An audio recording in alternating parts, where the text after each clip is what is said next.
국정원 개혁위원회에서 원세훈 전 국정원장이 2009년 2월 출범하고 문화예술계 특정 인물과 단체에 대한 이제 퇴출 활동을 지시한 그런 내용들이 지금 밝혀지고 있는 건데요. 예.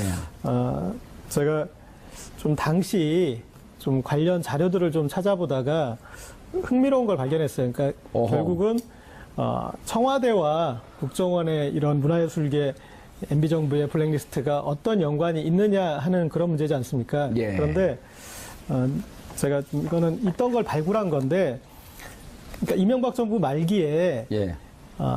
진선미 의원이 지적을 했어요. 그러니까 문화 권력 균형화 전략이라고.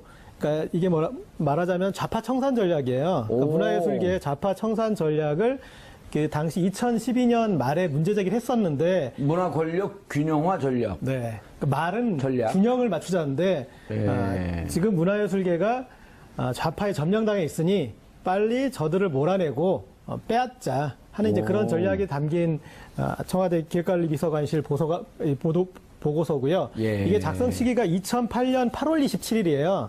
2008년 8월 27일. 예. 이명박 출범된 지 약 한 5개월쯤 됐을 때요. 그렇죠. 그래서 지금 이제 말하는 국정원의 이 문화예술계 블랙리스트보다도 6개월 정도 전인 거죠. 그렇네요. 네, 그래서 청와대에서 이미 이런 기획을 하고 국정원은 실행을 아하. 했다. 이렇게 연결해서 볼 수 있을 것 같습니다. 그걸 좀 미리 주셨으면 우리가 그 그래픽으로 좀 잡았을 텐데 그걸 아주 그 출연도 얄밉게 하시네요. 내 거니까. 아이 얄미워. 조대진 변호사님, 우리는 그 40분 동안 이명박 전 대통령에게 칼끝이 향할 거냐 안 할 거냐 이렇게만 얘기해도 시간이 부족해요. 그렇죠. 예. 뭐 당연히 뭐 칼끝이 갈 것으로 보이고요. 그리고 이제 국민이 그 칼끝이라는 그 표현 자체가 조금 뭐 이게 조금 예리해서 그런데 어쨌든 수사의 종국적인 목적과 방향은 이명박 대통령이 이거를 인지하고 지시했느냐. 뭐 지금 국정농단 관련해서 뭐 대통령이 그리고 김기춘 실장이 이런 부분을 의심을 받고 있는 것도 그리고 책임을 져야 된다고 얘기가 나오는 것도 뭐 통치자가 그리고 통치자를 돕는 사람들이 이런 부분을 이제 강압적으로 이렇게 흐름을 만들려고 했다는 것 자체가 지금 책임을 져야 된다는 부분으로 나오고 있거든요. 그렇기 예. 때문에 이명박 대통령도 이런 부분들을 인지했다면 당연히 관련된 부분은 확인을 해서 책임을 져야 된다고 보여집니다. 재밌는 게요. 박근혜 전 대통령에도 지금 블랙리스트 관련한 혐의가 18개 혐의 중에 들어가 있잖아요. 네. 들어가 있죠. 블랙리스트 이건 직권남용의 그 혐의로 따지게 되면 직권남용인 거죠. 그렇죠. 네. 예, 직권남용에 의한 권리행사 방해. 네. 그리고 18개 혐의 중에 이게 들어가 있고, 그리고 이미 이거로 김기춘, 조윤선만 뺀 나머지 6명이 유죄를 받았고요. 네. 그러면 이것이 하나의 판례로 그 형성이 되면, 그리고 대법까지 이게 확정이 된다고 한다면 이명박 대통령이 했던 것도 이 틀 안에 그대로 짜 맞춰지는 거 아닌가요? 그렇죠. 일단 직권남용에 관련된 부분, 지금 최순실 박근혜 전 대통령 관련해서는 김기춘 실장이 주도적인 역할을 했다라고 지금 알려져 있고 기소된 상태거든요. 근데 예. 지금 이명박 대통령 사건 같은 경우에는 그 원세훈 전 국정원장이 되게 주도적인 역할을 아마 했을 것이다. 예. 라는 부분 때문에 아까 말씀 주신 직권남용 말고도 아마 원세훈 전 국정원장이 적극적으로 개입했다면 국정원 직원법 위반, 국정원법 예. 위반도 아마 관련돼서 아마 기소될 것으로 보입니다. 그럼 이제 뭐 그 원세훈 전 원장은 지금 4년 살고 있는데, 이번에 이제 그 민간인, 그렇죠. 외부 댓글팀이 팀장들이 지금 48명이라는 거 아니에요? 팀은 30개. 이거 돼갖고 이제 그 국고 손실. 죄가 되면 5년에서 50억이 넘어갈 것이 그 분명하니까 5년에서 무기징역까지. 아유, 그럼 살아생전에 못 나오시는 거 아닌가? 그러니까 지금 변호사들이 생각하는 게 지금 그 원세훈 전 원장이 지금 받았던 거 저번에 예. 이제 검찰이 변론 제기를 신청하지 않았습니까? 이런 추가 증거가 있으니까 변론을 제기해서 형량에 관련된 부분을 더 따져봐야 된다라고 했는데 재판부가 보질 않았습니다. 그러니까 추가된 증거는 이전에 제출된 증거하고 뭐 질적으로 비슷하기 때문에 그거는 별 문제가 안 된다라고 했기 때문에 지금 4년을 받았는데 예. 지금 드러나고 있는 부분들은 그거보다 훨씬 더 질적으로 큰 부분들이 많거든요. 그러니까 지금 확정되고 재판받은 4년은 문제가 아닐 정도로 더 큰 먹구름들이 지금 다가오고 있다 이렇게 봐야 될 것 같습니다. 먹구름이 아니라 정의의 심판의 밝은 구름 아니에요? 그렇죠. 그건 이제 본인이 보기에는 아마 먹구름으로 보일 겁니다. 본인한테는 먹구름이고. 그런데 저 카메라들 왜 저렇게 잡아 바지가 이렇게 짧아진 거야? 예. 최민희 의원하고 친하게 좀 가까이 올라왔더니 바지 짧은 바지가 거. 네. 다리가 길어지신 거 아니에요? 그냥 가던 길 계속 가세요. 이분들이 다 친한 분들 아니에요? 네, 지금 그 5개 분야 82명 예. 중에 저하고 뭐 무지하게 친한 분들입니다, 주로. 무지하게 친해? 네. 친해도? 네. 어떻게. 이분들 지금 웃으면서 얘기하지만 그때는 무척 이상하게 프로그램에서 하차했고. 그렇죠. 예, 그리고 문성근 전 민주당 대표까지 하셨죠. 예. 이분의 경우는 뭐, 일단 노사모 하면서 방송 활동이 어렵긴 했는데, 이명박 정부 들어서면서부터 이분이 어떤 영화에 나가려고 한다. 그러면 펀드가 끊기고 뭐 이랬다는 거 아닙니까? 예, 그래서 그래서 그때부터 영화 활동도 전혀 못했어요. 못했고요. 그 이상한 좀 사이코패스 비슷한 영화의 주인공을 하면 그거를 케이블에서 계속 돌렸죠. 예, 그래서 아주 묘한, 정말. 그것도 좀 이상한 그러네요. 것입니다. 그리고 뭐 여기뿐만 아니라 명계남, 뭐 진중권, 조정래 그러네요. 이 전부 아니, 다 명계남, 문성우 이런 분들은 노사 활동을 하긴 했지만 대한민국에서 정말 자타공인하는 명배우들 아니에요? 그렇죠. 문성근님은 한때 국민 배우였고요. 예. 한때 우리나라 영화는 명계남이 나온 것과 안 나온 것으로 바뀐다. 이렇게 구분된다는 얘기가 나올 정도로 지금의 이제 오달수 비슷한 그런 거였죠. 명계남. 이경영이죠. 아니죠. 오달수, 그렇죠. 오달수, 이경영. 이경영, 조연으로서 영화를 맛깔나게 좀 빛내주는. 네. 근데 서양과 무관하게 이런 분들은 영화에 나오게 했어야 되는 건데. 그렇죠. 그래서 저는 이제 이번에 요 이명박의 블랙리스트. 이건 너무 잘 네이밍한 것 같아요. 이명박의 블랙리스트. 네, 라고 저는 명명을 하는데 이걸 보면서 역시 우리가 이명박근혜 정부 이렇게 얘기를 했거든요. 예. 이명박근혜 정권. 아하. 그래서 블랙리스트도 방송 장악도 시조는 이명박 정부였다. 그리고 박근혜는 이명박이 깔아놓은 방송 장악에 그 결과를 향유했다.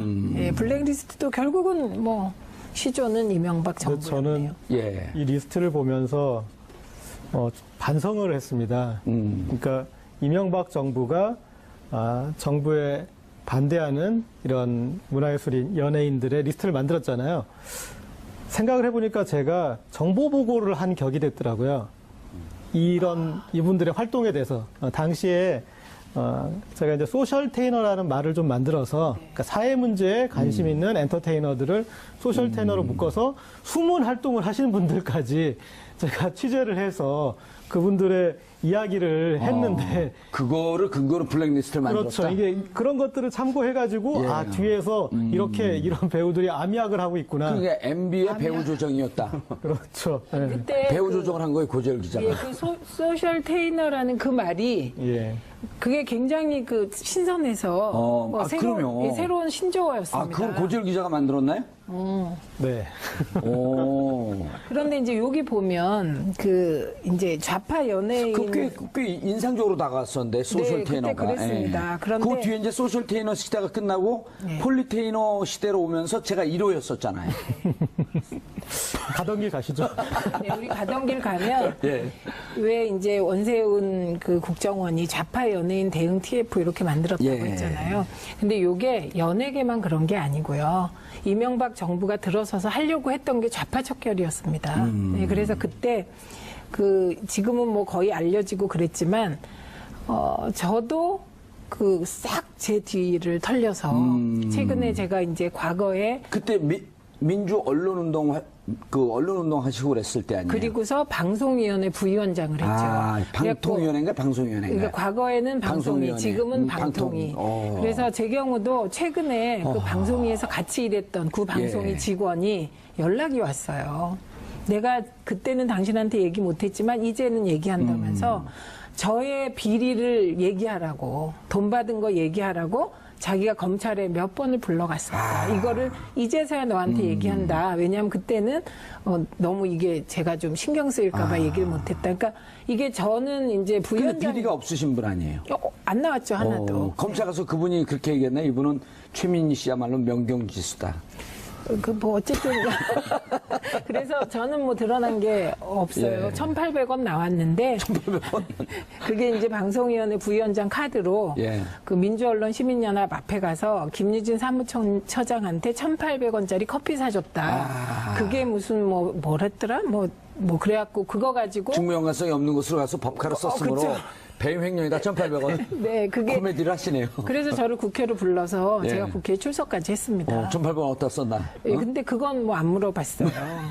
그래서 그 당시 분위기가 예. 저가 그 정도였기 때문에 그때 정말 2008년 초에는 예. 그러니까 모두가 좌파였고 이전 정부에서 종사했던 사람은 그래서 대대적인 이렇게 얘기하면 그렇지만 소탕 작전이 벌어질 때라 그때 하도 닥달 당하던 공무원이 나는 영혼이 없다고 얘기할 정도였거든요. 예. 그래서 그 연장선상에서 연예인은 이제 리스트 만들었고 저는 이 리스트가 전 영역에 다 있었을 거라고 예. 봅니다. 그러니까 저게 그 문화 권력의 지형을 좀 그 균형 있게 만들겠다. 그러니까 이런 거거든. 좌파나 진보 진영이라고 얘기하지도 않고 이제 국민들이 우리 좌우 이제 컴플렉스가 있는 나라니까 좌파라고 네이밍을 딱 해놓는 순간 이것은 경우에 따라서는 북한 김정은 정권에 추종하는 빨갱이 세력이다라고 이렇게 몰기에 무척 편한 네이밍 아니에요? 좌파라고 하는 게. 예. 그렇죠. 예를 들어 그 민주 인사라든지 과거에는 무슨 제야 운동권 인사 이렇게 했단 말이에요.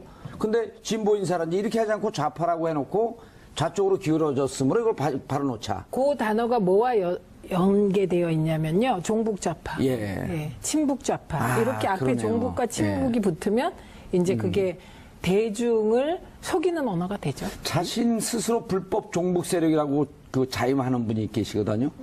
명진 스님.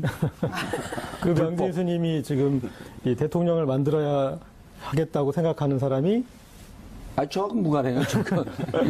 민사로만 하면 안 됩니다. 지금 이제 불법은 부처님 법이고 종북은 종하고 북치니까 절에서. 김재동 씨를 너무 좋아해서 예. 이런 사람 대통령 돼야 된다고까지 말씀하시잖아요. 근데 김재동 씨는 당시에 어허. 전담 국정원 직원이 있었어요. 왜냐면 대중적으로 그 실제로 영향력이 많았어요. 근데 그 이제 전담 국정원 직원이 김재동 씨한테 내가 당신을 맡긴 하는데 나도 당신의 팬이다. 근데 그 사람을 노무현입니다. 영화 대목의 대자비 같으네요, 일종의. 그래서 김재동 씨가 소주도 사주고 같이 얘기도 들어주고 그런 분이 나중에 대통령 되던데, 진짜. 명진 스님이 간파하신 거죠. 예. 근데 거기에 김민선 씨 나오잖아요. 네. 원래 이름이 원래 이름이 원래가 김민선이고요. 김민선. 그리고 지금 바꾼 게? 개명한 이름이 김규리인데 김민선 씨. 지금 이제 이분은 또 여배우의 그 불우함이 있습니다. 뭐냐면 지금 이 20대 후반에서 30대 중반까지의 나이잖아요. 예. 이명박근혜 시대가 여배우가 가장 전성기여야 될 시기에 그러네. 이렇게 잃어버린 거예요. 김민선 씨가 친구입니다. 친구예요? 네, 개인적으로 친구고 아까도 카톡 했는데요. 실검에 올랐다고 제가 얘기했는데 저도 했습니다. 실질적으로 되게 그 피해를 많이 본 거. 그러니까 본인은 그렇게 사적인 자리에서 얘기를 하는데요. 2012년 12월 19일 날 대선 그 문재인 대통령이 대통령 후보가 지고 네. 그날 김민선 씨의 행적을 아세요? 그건 모릅니다. 이태원의 모 식당에 와서 술을 마시다가 통곡을 하면서 너무 울어갖고 사람들이 말려갖고 그렇게 데리고 갔다는. 네. 그러니까 뭐가 본인이 하려고 하면 뭔가 자꾸 엉키고 안 되고 이런 부분들이 처음에는 자기 탓인 줄 알았는데 그게 아니라 그래서 이름까지 막 개명한 거예요. 그렇죠. 그래서 이게 이름을 안 되는 바꿨는데 거예요. 이름을 바꿨어요. 이게 너무 연기가 안 돼. 연예 활동이 안 풀린다고.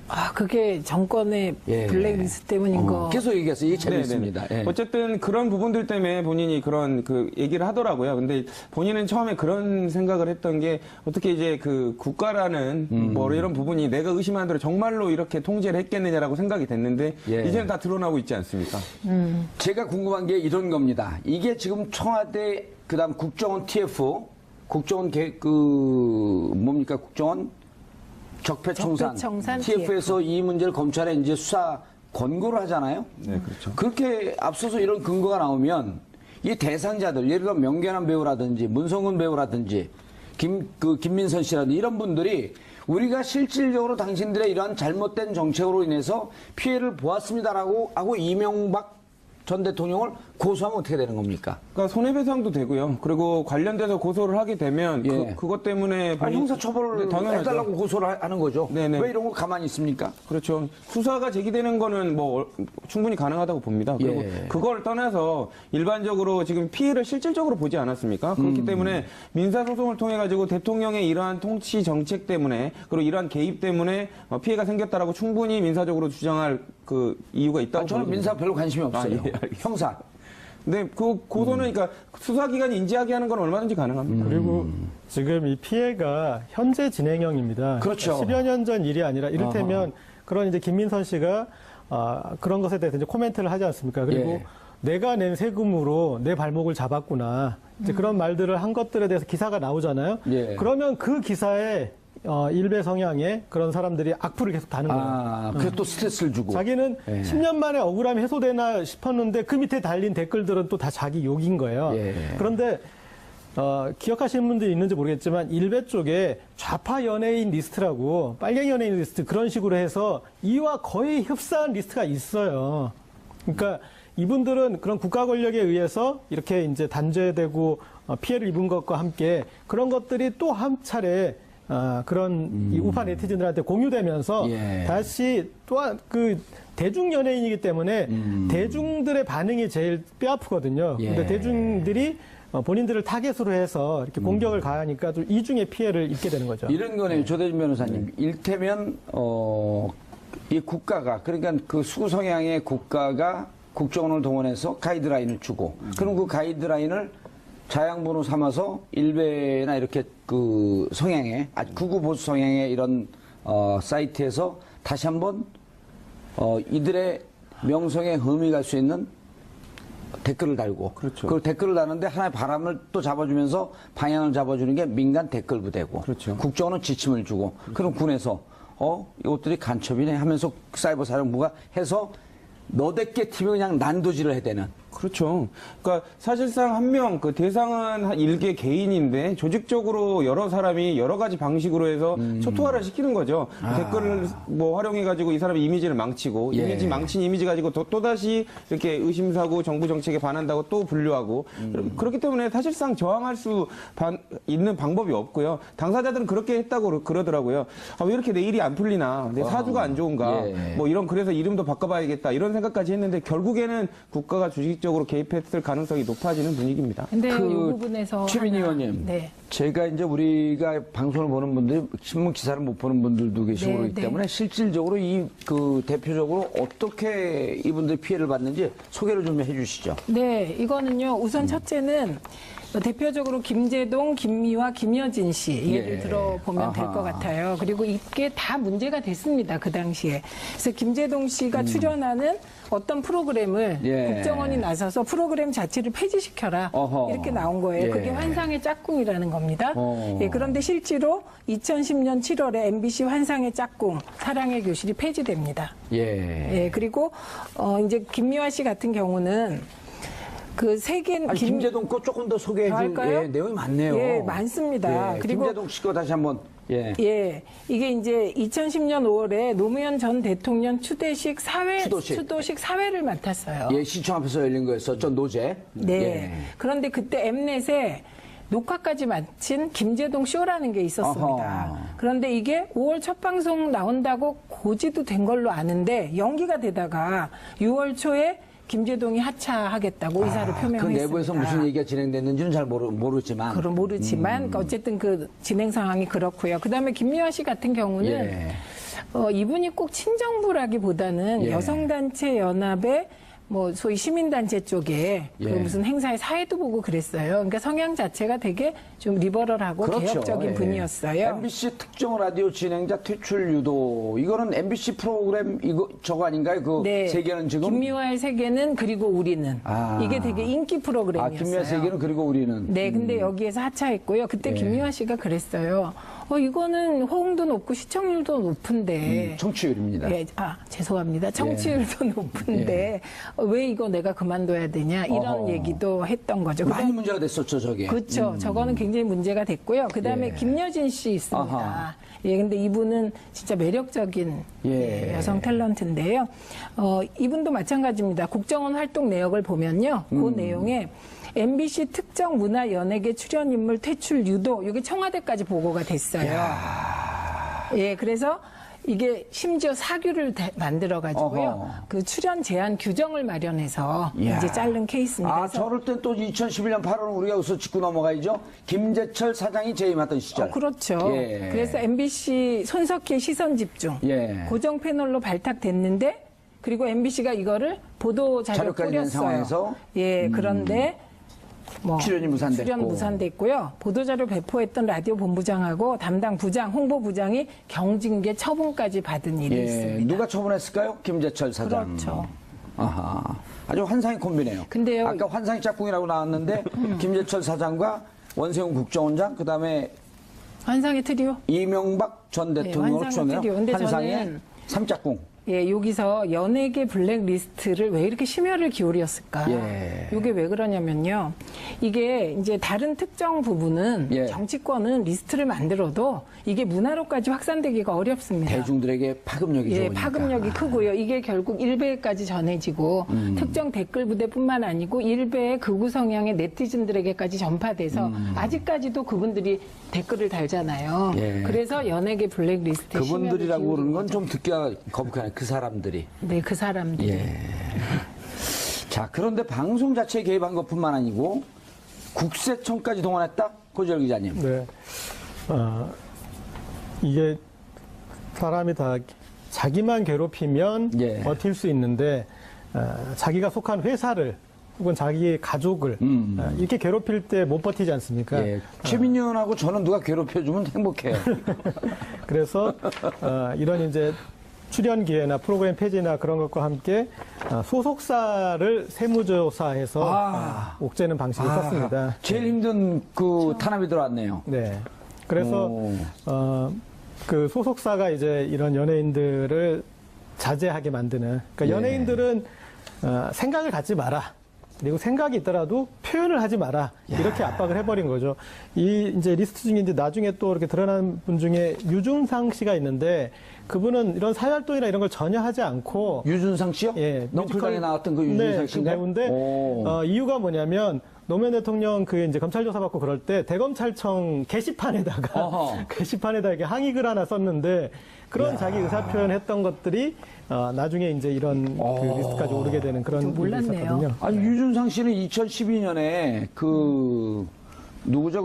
그 여자 배우와 넝쿨체 굴러, 김남주 씨하고 함께 넝쿨체 굴러 들어온 당신. 넝쿨당. 그분 지금 조작에 나오는 분이죠? 네, 맞습니다. 예. 네, 어머. 아니, 제가, 그분이 대일외고 출신이에요. 그래서 제가 그 외고 폐지할 때 그분 생각이 늘 나고, 그 다음에 2012년에 그 감옥에서 그걸 틀어줘갖고 열심히 봤어요. 넝쿨당을. 예? 네. 어. 그때 근데, 넝쿨당. 근데 정말 사회활동을 안 하시던 분인데, 네. 댓글 하나 달았다고. 예.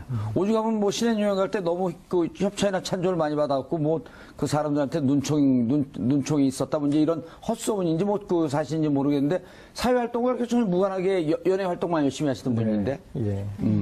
정말 구석구석 잘하세요. 예. 그 찬조 많이 받은 거 아셨어요? 전 몰랐습니다. 아주 그거는 중요한 정보를. 신혼여행을 이렇게 갔다는 얘기도 있어요. 자, 조대진 변호사님. 예, 예. 한번 그 MB 정부의 국정원 문서 제목을 한번 좀 읽어봐 주시죠. 제목만 봐도 섬뜩섬뜩해요. 그렇죠. 근데 뭐 공통점은 딱 드러납니다. 뭐 일단 명의 자체는 거의 다 비서관, 수석들 뭐 이 위주로 작성이 됐고요. 2009년도 9월에는 그 제목이 기획관리 비서관 명의로 좌파 성향 감독들의 이념 편향적 영화 제작 실태 및 좌편향 방송 PD 주요 제작 활동 실태 야, 이거 이렇게 하고 대국민 있습니다. 그 무슨 군사 작전을 하는 것 같네요. 무슨 뭐 어디 심리 작전. 작전 계획 뭐 이런 것 같습니다. 그리고 작게 20일 뭐 이렇게 하고. 맞습니다. 그리고 2010년도 5월에는 홍보수석 명의로 나온 건데 거의 비슷합니다.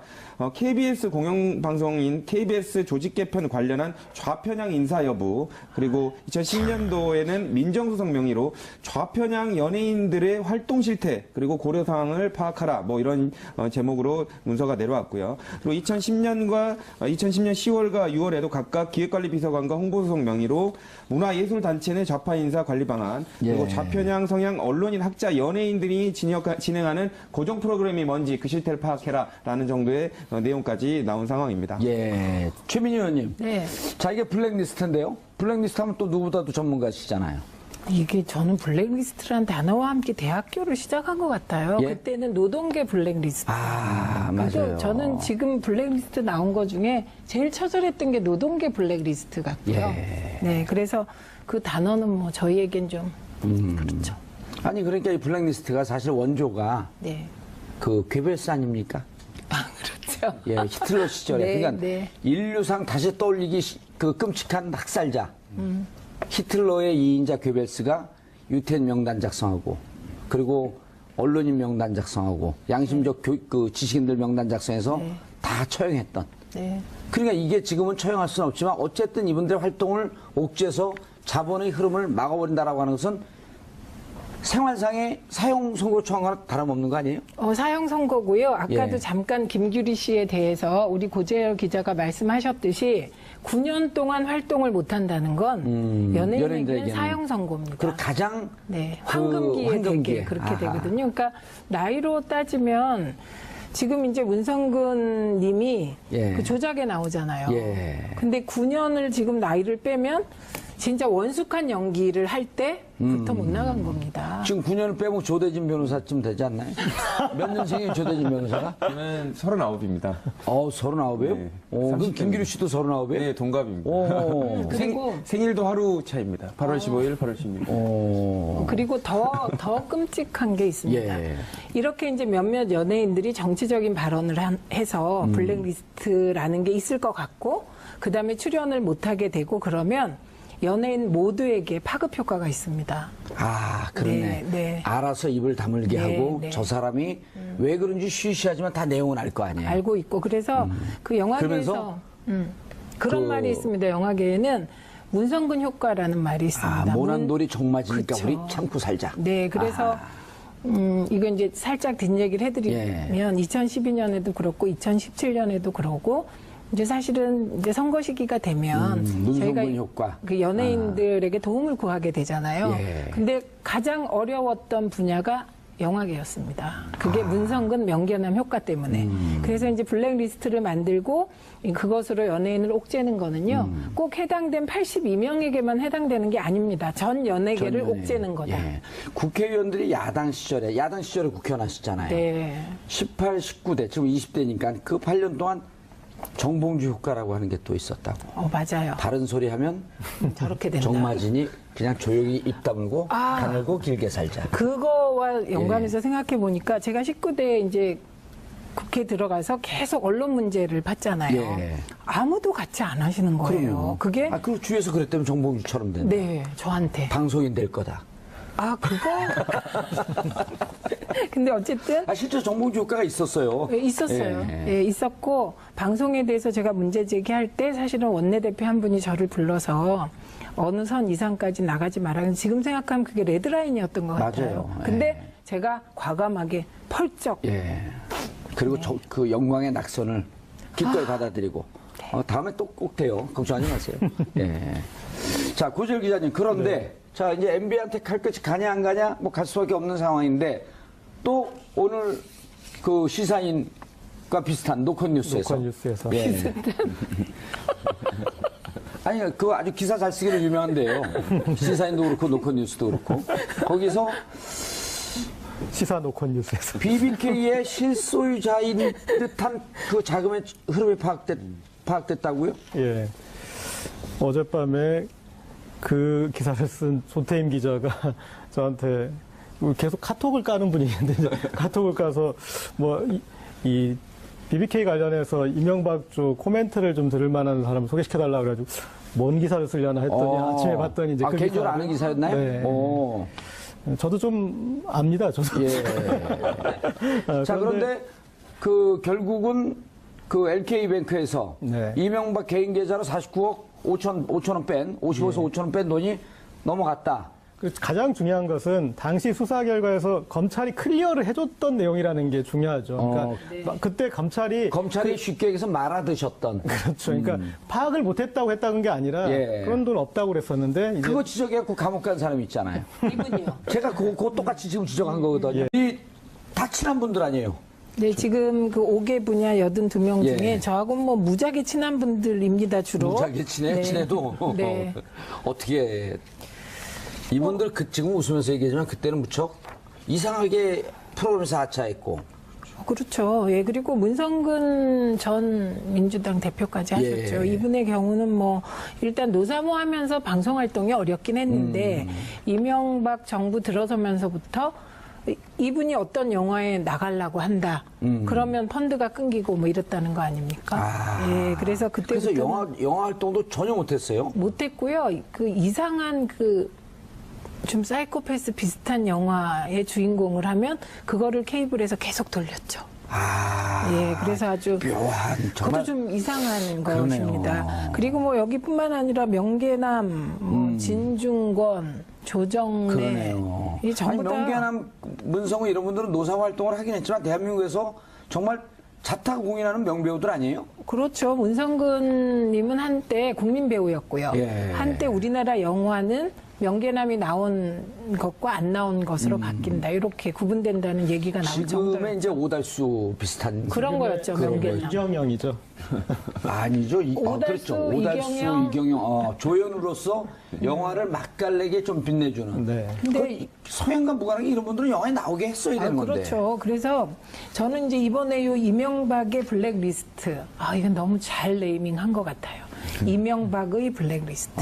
네, 라고 저는 명명을 하는데 이걸 보면서 역시 우리가 이명박근혜 정부 이렇게 얘기를 했거든요. 예. 이명박근혜 정권. 아하. 그래서 블랙리스트도 방송 장악도 시조는 이명박 정부였다. 그리고 박근혜는 이명박이 깔아놓은 방송 장악에 그 결과를 향유했다.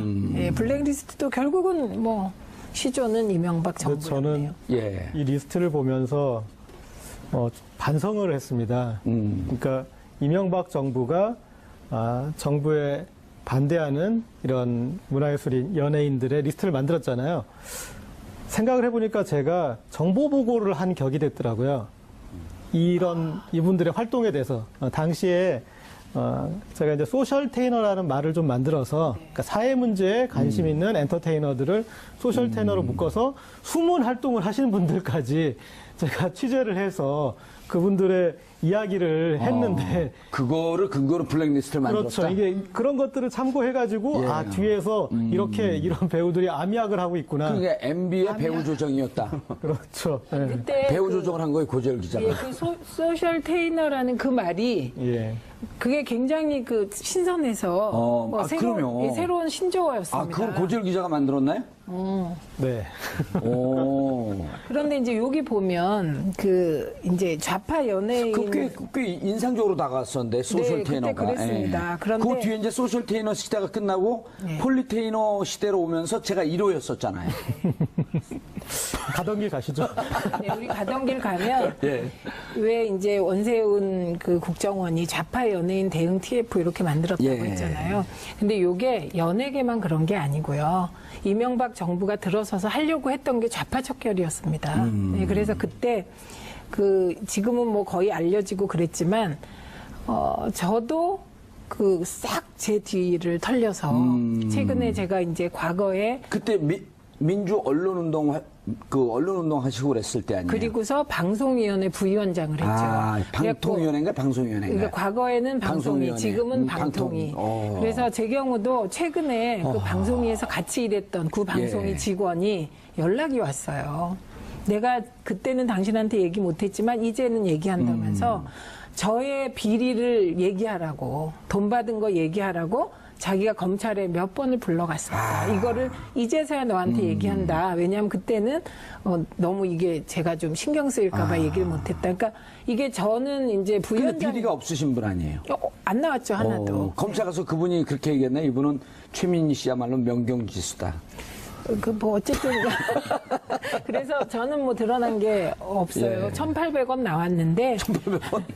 그게 이제 방송위원회 부위원장 카드로. 예. 민주언론 시민연합 앞에 가서 김유진 사무처장한테 1,800원짜리 커피 사줬다. 그게 무슨 뭐랬더라? 그래갖고 그거 가지고. 직무연관성이 없는 곳으로 가서 법카로 썼으므로 그쵸. 배임 횡령이다 1,800원. 네, 그게. 코미디를 하시네요. 그래서 저를 국회로 불러서 예. 제가 국회에 출석까지 했습니다. 1,800원 어디다 썼나? 예, 근데 그건 뭐 안 물어봤어요. 그래서 그 당시 분위기가 예. 저가 그 정도였기 때문에 그때 정말 국정원 개혁위원회에서 원세훈 전 국정원장이 2009년 2월 출범하고 문화예술계 특정 인물과 단체에 대한 이제 퇴출 활동을 지시한 그런 내용들이 지금 밝혀지고 있는 건데요. 예. 제가 좀 당시 좀 관련 자료들을 좀 찾아보다가 흥미로운 걸 발견했어요. 그러니까 어허. 결국은 청와대와 국정원의 이런 문화예술계 MB 정부의 블랙리스트가 어떤 연관이 있느냐 하는 그런 문제지 않습니까? 예. 그런데 제가 이거는 있던 걸 발굴한 건데, 그러니까 이명박 정부 말기에 예. 진선미 의원이 지적을 했어요. 그러니까 문화 권력 균형화 전략이라고. 그러니까 이게 말하자면 좌파 청산 전략이에요. 그러니까 오. 문화예술계의 좌파 청산 전략을 그 당시 2012년 말에 문제 제기를 했었는데, 문화 권력 균형화 전략. 네. 그러니까 말은 전략? 균형을 맞추자는데, 예. 지금 문화예술계가 좌파에 점령당해 있으니 빨리 저들을 몰아내고 빼앗자 하는 이제 그런 전략이 담긴 청와대 기획관리비서관실 보고서고요. 예. 이게 작성 시기가 2008년 8월 27일이에요.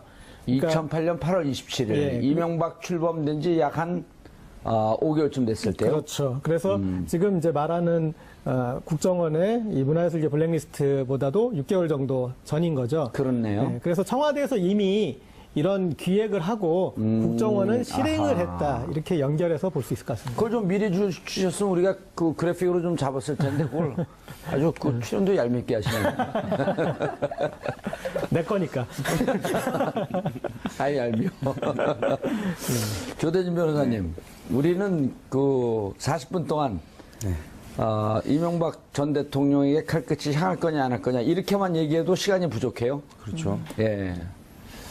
뭐 당연히 뭐 칼끝이 갈 것으로 보이고요. 그리고 이제 국민이 그 칼끝이라는 그 표현 자체가 조금 뭐 이게 조금 예리해서 그런데 어쨌든 수사의 종국적인 목적과 방향은 이명박 대통령이 이거를 인지하고 지시했느냐. 아하. 뭐 지금 국정농단 관련해서 뭐 대통령이 그리고 김기춘 실장이 이런 부분을 의심을 받고 있는 것도 그리고 책임을 져야 된다고 얘기가 나오는 것도 뭐 통치자가 그리고 통치자를 돕는 사람들이 이런 부분을 이제 강압적으로 이렇게 흐름을 만들려고 했다는 것 자체가 지금 책임을 져야 된다는 부분으로 나오고 있거든요. 그렇기 예. 때문에 이명박 대통령도 이런 부분들을 인지했다면 당연히 관련된 부분은 확인을 해서 책임을 져야 된다고 보여집니다. 재밌는 게요. 박근혜 전 대통령에도 지금 블랙리스트 관련한 혐의가 18개 혐의 중에 들어가 있잖아요. 들어가 있죠. 블랙리스트 이건 직권남용의 그 혐의로 따지게 되면 직권남용인 거죠. 그렇죠. 네. 예, 직권남용에 의한 권리행사 방해. 네. 그리고 18개 혐의 중에 이게 들어가 있고, 그리고 이미 이거로 김기춘, 조윤선만 뺀 나머지 6명이 유죄를 받았고요. 네. 그러면 이것이 하나의 판례로 그 형성이 되면, 그리고 대법까지 이게 확정이 된다고 한다면 이명박 대통령이 했던 것도 이 틀 안에 그대로 짜맞춰지는 거 아닌가요? 그렇죠. 일단 직권남용에 관련된 부분, 뭐, 지금 최순실, 박근혜 전 대통령 관련해서는 김기춘 실장이 주도적인 역할을 했다라고 지금 알려져 있고 기소된 상태거든요. 근데 네. 지금 이명박 대통령 사건 같은 경우에는 그 원세훈 전 국정원장이 되게 주도적인 역할을 아마 아하. 했을 것이다. 예. 라는 부분 때문에 아까 말씀 주신 직권남용 말고도 아마 원세훈 전 국정원장이 적극적으로 개입했다면 국정원 직원법 위반, 국정원법 예. 위반도 아마 관련돼서 아마 기소될 것으로 보입니다. 그럼 이제 뭐 그 원세훈 전 원장은 지금 4년 살고 있는데, 이번에 이제 그 민간인, 외부 댓글팀이 팀장들이 지금 48명이라는 거 아니에요? 팀은 30개. 이거 돼갖고 이제 그 국고 손실. 죄가 되면 5년에서 50억이 넘어갈 것이 그 분명하니까 5년에서 무기징역까지. 아유, 그럼 살아생전에 못 나오시는 거 아닌가? 그러니까 지금 변호사들이 생각하는 게 지금 그 원세훈 전 원장이 지금 받았던 거 저번에 예. 이제 검찰이 변론 제기를 신청하지 않았습니까? 이런 추가 증거가 있으니까 변론을 제기해서 형량에 관련된 부분을 더 따져봐야 된다라고 했는데 재판부가 보질 않았습니다. 그러니까 추가된 증거는 이전에 제출된 증거하고 뭐 질적으로 비슷하기 때문에 그거는 별 문제가 안 된다라고 했기 때문에 지금 4년을 받았는데 예. 지금 드러나고 있는 부분들은 그거보다 훨씬 더 질적으로 큰 부분들이 많거든요. 그러니까 지금 확정되고 재판받은 4년은 문제가 아닐 정도로 더 큰 먹구름들이 지금 다가오고 있다. 이렇게 봐야 될 것 같습니다. 먹구름이 아니라 정의의 심판의 밝은 구름 아니에요? 그렇죠. 그건 이제 본인이 보기에는 아마 먹구름으로 보일 겁니다. 본인한테는 먹구름이고. 그런데 저 카메라들 왜 저렇게 잡아 바지가 이렇게 짧아진 거야? 예. 최민희 의원하고 친하게 좀 가까이 올라왔더니 바지 짧은 거. 바지가, 네. 다리가 길어지신 거 아니에요? 그냥 가던 길 계속 가세요. 이분들이 맞습니다. 대중들에게 파급력이 예, 좋으니까. 파급력이 크고요. 이게 결국 일베까지 전해지고 특정 댓글 부대뿐만 아니고 일베의 극우 성향의 네티즌들에게까지 전파돼서 아직까지도 그분들이 댓글을 달잖아요. 예. 그래서 연예계 블랙리스트에 그분들이라고 심혈을 그러는 건 기울이는 좀 듣기가 거북하네. 그 사람들이. 거죠. 네, 그 사람들이. 예. 자, 그런데 방송 자체에 개입한 것뿐만 아니고 국세청까지 동원했다? 고지열 기자님. 네. 이게 사람이 다 자기만 괴롭히면 예. 버틸 수 있는데 자기가 속한 회사를 혹은 자기의 가족을 이렇게 괴롭힐 때 못 버티지 않습니까? 예. 최민현하고 저는 누가 괴롭혀주면 행복해요. 그래서 이런 이제 출연 기회나 프로그램 폐지나 그런 것과 함께 소속사를 세무조사해서 옥죄는 방식을 썼습니다. 제일 힘든 그 탄압이 들어왔네요. 네. 그래서 그 소속사가 이제 이런 연예인들을 자제하게 만드는. 그러니까 예. 연예인들은 생각을 갖지 마라. 그리고 생각이 있더라도 표현을 하지 마라. 이렇게 압박을 해버린 거죠.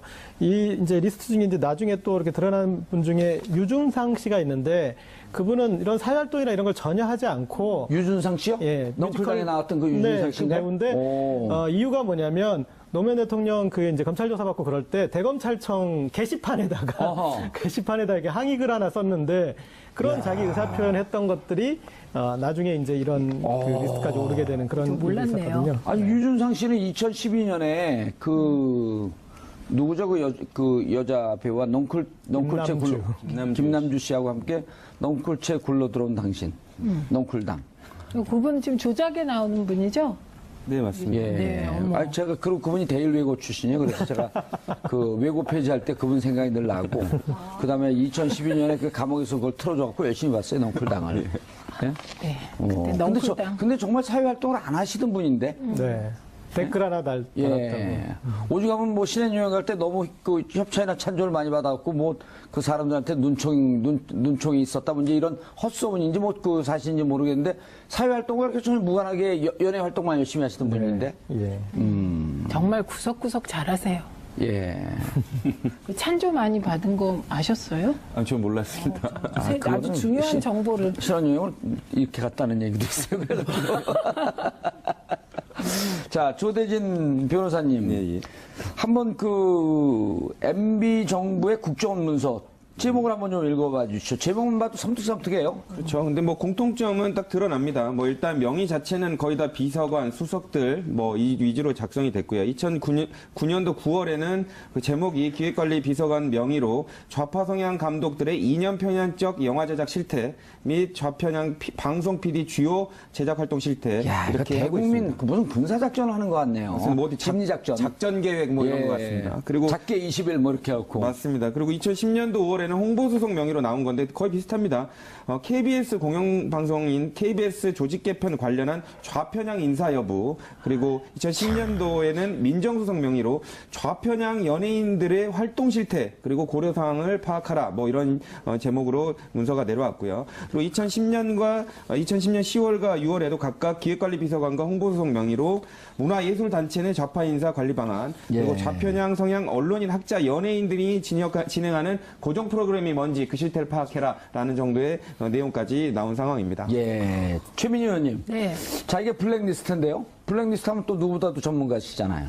이게 저는 블랙리스트란 단어와 함께 대학교를 시작한 것 같아요. 예? 그때는 노동계 블랙리스트. 아, 그래서 맞아요. 저는 지금 블랙리스트 나온 거 중에 제일 처절했던 게 노동계 블랙리스트 같고요. 예. 네, 그래서 그 단어는 뭐 저희에겐 좀 그렇죠. 아니, 그러니까 이 블랙리스트가 사실 원조가 네. 그 괴벨스 아닙니까? 아, 그렇죠. 예, 히틀러 시절에. 네, 그러니까 네. 인류상 다시 떠올리기 그 끔찍한 학살자. 히틀러의 2인자 괴벨스가 유태인 명단 작성하고, 그리고 언론인 명단 작성하고, 양심적 그 지식인들 명단 작성해서 네. 다 처형했던. 네. 그러니까 이게 지금은 처형할 수는 없지만 어쨌든 이분들의 활동을 옥죄서 자본의 흐름을 막아버린다라고 하는 것은 생활상의 사형 선고 처형과는 다름없는 거 아니에요?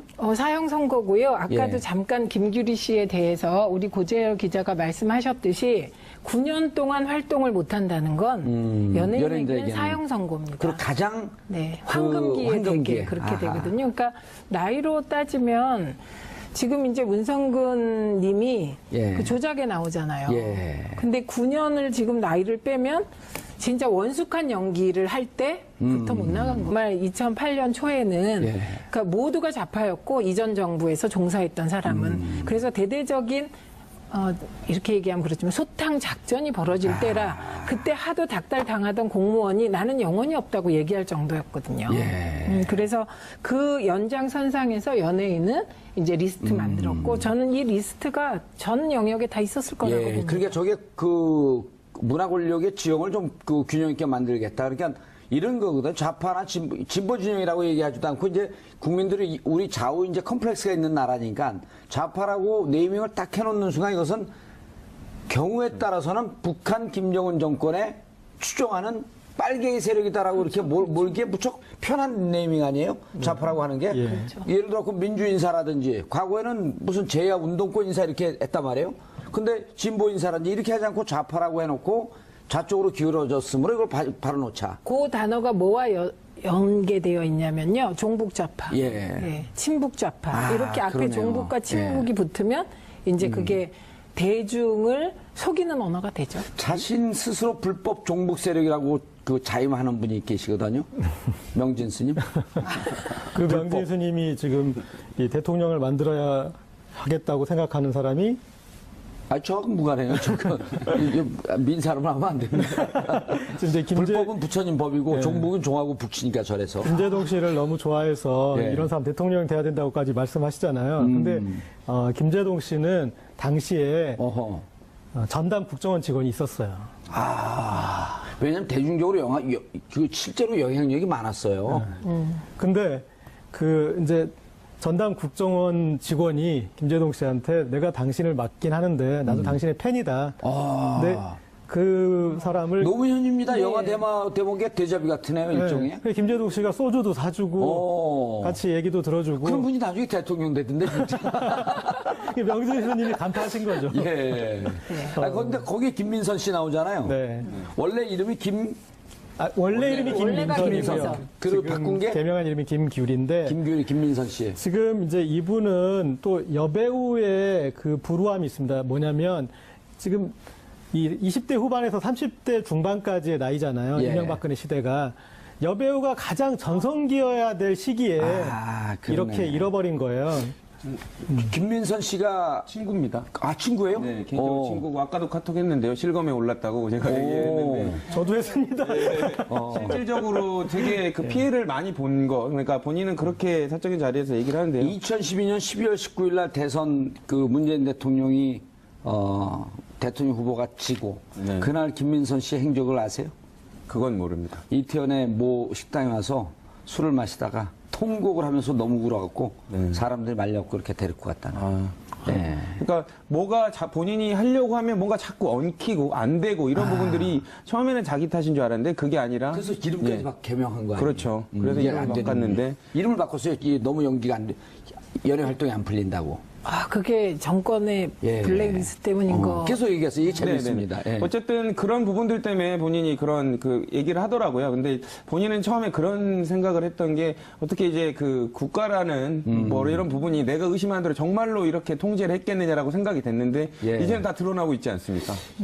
제가 궁금한 게 이런 겁니다. 이게 지금 청와대 그다음 국정원 TF 국정원 뭡니까 국정원 적폐청산 적폐청산 TF에서 이 문제를 검찰에 이제 수사 권고를 하잖아요. 네, 그렇죠. 그렇게 앞서서 이런 근거가 나오면 이 대상자들 예를 들어 명계남 배우라든지 문성근 배우라든지 김민선 씨라든지 이런 분들이 우리가 실질적으로 당신들의 이러한 잘못된 정책으로 인해서 피해를 보았습니다라고 하고 이명박 전 대통령을 고소하면 어떻게 되는 겁니까? 그러니까 손해배상도 되고요. 그리고 관련돼서 고소를 하게 되면 예. 그것 때문에 형사처벌을 네, 당연하죠. 해달라고 고소를 하는 거죠. 네네. 왜 이런 거 가만히 있습니까? 그렇죠. 수사가 제기되는 거는 뭐 충분히 가능하다고 봅니다. 그리고 예. 그걸 떠나서 일반적으로 지금 피해를 실질적으로 보지 않았습니까? 그렇기 때문에 민사소송을 통해 가지고 대통령의 이러한 통치 정책 때문에 그리고 이러한 개입 때문에 피해가 생겼다라고 충분히 민사적으로 주장할 그 이유가 있다고 저는 보거든요. 민사 별로 관심이 없어요. 예, 알겠습니다. 형사. 근데 그 고소는 그러니까 수사기관이 인지하게 하는 건 얼마든지 가능합니다. 그리고 지금 이 피해가 현재 진행형입니다. 그렇죠. 10여 년 전 일이 아니라 이를테면 그런 이제 김민선 씨가 그런 것에 대해서 이제 코멘트를 하지 않습니까? 그리고 예. 내가 낸 세금으로 내 발목을 잡았구나. 이제 그런 말들을 한 것들에 대해서 기사가 나오잖아요. 예. 그러면 그 기사에 일베 성향의 그런 사람들이 악플을 계속 다는 거예요. 그게 또 스트레스를 주고. 자기는 예. 10년 만에 억울함이 해소되나 싶었는데 그 밑에 달린 댓글들은 또 다 자기 욕인 거예요. 예. 그런데 기억하시는 분들이 있는지 모르겠지만 일베 쪽에 좌파 연예인 리스트라고 빨갱이 연예인 리스트 그런 식으로 해서 이와 거의 흡사한 리스트가 있어요.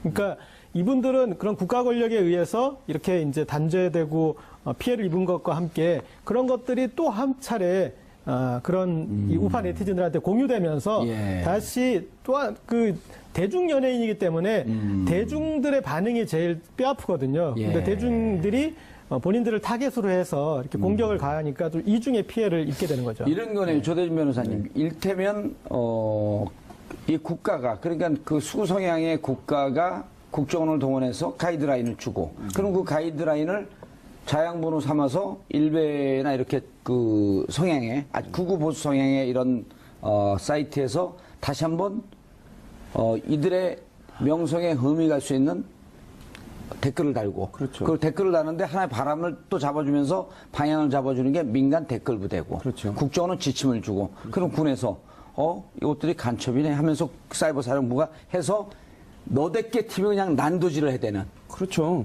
그러니까 사실상 한 명, 그 대상은 한 일개 개인인데 조직적으로 여러 사람이 여러 가지 방식으로 해서 초토화를 시키는 거죠. 댓글을 뭐 활용해가지고 이 사람의 이미지를 망치고 예. 이미지 망친 이미지 가지고 또다시 이렇게 의심사고 정부 정책에 반한다고 또 분류하고 그렇기 때문에 사실상 저항할 수 있는 방법이 없고요. 당사자들은 그렇게 했다고 그러더라고요.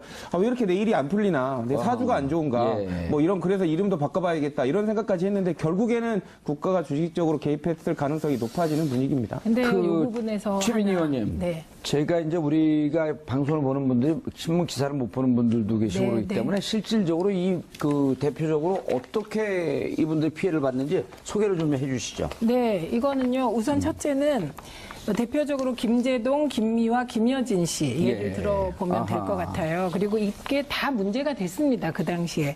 그래서 김제동 씨가 출연하는 어떤 프로그램을 예. 국정원이 나서서 프로그램 자체를 폐지시켜라. 어허. 이렇게 나온 거예요. 예. 그게 환상의 짝꿍이라는 겁니다. 어. 예, 그런데 실제로 2010년 7월에 MBC 환상의 짝꿍 사랑의 교실이 폐지됩니다. 예. 예, 그리고 이제 김미화 씨 같은 경우는 그 세계 김제동 거 조금 더 소개해 줄 할까요? 내용이 많네요. 예, 많습니다. 예, 그리고 김제동 씨 거 다시 한번.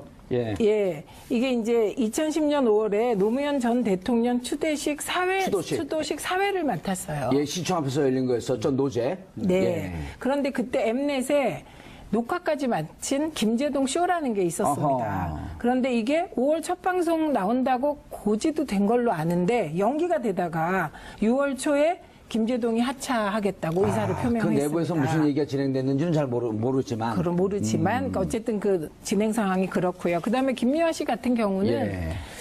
이분이 꼭 친정부라기보다는 예. 여성단체 연합의 뭐 소위 시민단체 쪽에 그 예. 무슨 행사에 사회도 보고 그랬어요. 그러니까 성향 자체가 되게 좀 리버럴하고 그렇죠. 개혁적인 예. 분이었어요. MBC 특정 라디오 진행자 퇴출 유도. 이거는 MBC 프로그램 저거 아닌가요? 그 세계는 지금 김미화의 세계는 그리고 우리는 아. 이게 되게 인기 프로그램이었어요. 김미화 세계는 그리고 우리는. 네, 근데 여기에서 하차했고요. 그때 예. 김미화 씨가 그랬어요. 이거는 호응도 높고 시청률도 높은데. 청취율입니다. 예, 죄송합니다. 청취율도 높은데 왜 이거 내가 그만둬야 되냐 이런 어허. 얘기도 했던 거죠. 많이 문제가 됐었죠, 저게. 그렇죠. 저거는 굉장히 문제가 됐고요. 그다음에 예. 김여진 씨 있습니다. 아하. 예, 근데 이분은 진짜 매력적인 예. 여성 탤런트인데요. 이분도 마찬가지입니다. 국정원 활동 내역을 보면요. 그 내용에 MBC 특정 문화 연예계 출연 인물 퇴출 유도 이게 청와대까지 보고가 됐어요. 예, 그래서 이게 심지어 사규를 만들어 가지고요. 어허. 그 출연 제한 규정을 마련해서 이야. 이제 자른 케이스입니다. 그래서 저럴 땐 또 2011년 8월 우리가 여기서 짚고 넘어가야죠. 김재철 사장이 재임하던 시절. 그렇죠. 예. 그래서 MBC 손석희 시선 집중 예. 고정 패널로 발탁됐는데 그리고 MBC가 이거를 보도 자료 자료까지 낸 뿌렸어요. 상황에서? 예, 그런데 뭐 출연이 무산됐고. 출연 무산됐고요. 보도자료 배포했던 라디오 본부장하고 담당 부장, 홍보부장이 경징계 처분까지 받은 일이 예, 있습니다. 누가 처분했을까요? 김재철 사장. 그렇죠. 아하. 아주 환상의 콤비네요. 근데요. 아까 환상의 짝꿍이라고 나왔는데 김재철 사장과 원세훈 국정원장 그다음에 환상의 트리오? 이명박 전 대통령을 환상의 추천해요. 트리오. 근데 환상의 저는 삼짝꿍. 예, 여기서 연예계 블랙리스트를 왜 이렇게 심혈을 기울였을까? 예. 이게 왜 그러냐면요. 이게 이제 다른 특정 부분은 예. 정치권은 리스트를 만들어도 이게 문화로까지 확산되기가 어렵